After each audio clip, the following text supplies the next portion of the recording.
وَإِذَا خَاطَبَهُمُ الْجَاهِلُونَ قَالُوا سَلَامًا।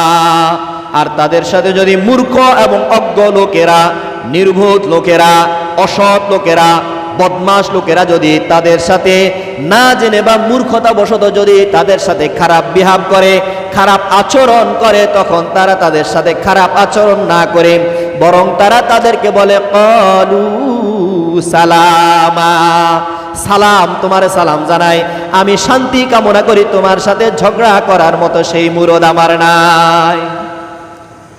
অসভ্য দুষ্ট প্রকৃতির লোকেরা দেখবেন ভদ্র লোকদের ভদ্র অভদ্র কিছুই চিনে না।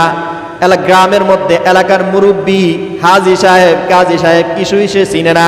তার গায়ে শক্তি আছে, সে অমুক নেতার লোক, অমুক ভাইয়ের লোক, এমন দাপট দিয়া এলাকার মানুষের সাথে, মুরব্বীদের সাথে, ভদ্র মানুষদের সাথে তারা খারাপ ব্যবহার করে। কি বলেন, এমন লোক আমাদের সমাজের মধ্যে আছে কিনা? এদেরকে আমরা কিশোর গ্যাং নামে চিনি, যারা বড় ভাইদের নাম দিয়া বড় নেতার সাথে সম্পর্ক হওয়ার কারণে তারা যেখানে সেখানে শুধু ঝগড়া লাগায়া দেয়। প্রকাশ্যে সিগারেট খায়, গাঁজা খায়, ইয়াবা সেবন করে, যেখানে সেখানে ঝগড়া লাগায়া দেয়। সামান্য কোথাও থেকে কোথাও যদি কোনো ঝামেলা হয়, 10-20টা একসাথ হইয়া সেখানের মধ্যে হামলা চালায়া দেয়।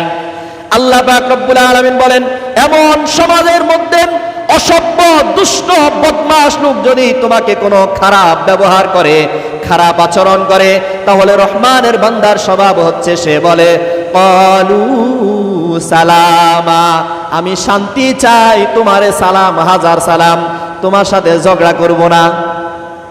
এটা হচ্ছে রহমানের বান্দার বৈশিষ্ট্য এবং গুণ। সে কারো সাথে ঝগড়া করে না। রাস্তা দিয়ে চলার সময় অনেক সে প্রভাব সম্পদশালী, ঠিক আছে, কিন্তু তার সাথে দুষ্ট লোক, বদমাশ লোক তাকে খারাপ একটা ব্যবহার করে বসলো। এই খারাপ ব্যবহার করা সত্ত্বেও সে আল্লাহ তাআলার দিকে তাকায় তাকে ক্ষমা কইরা দেয়।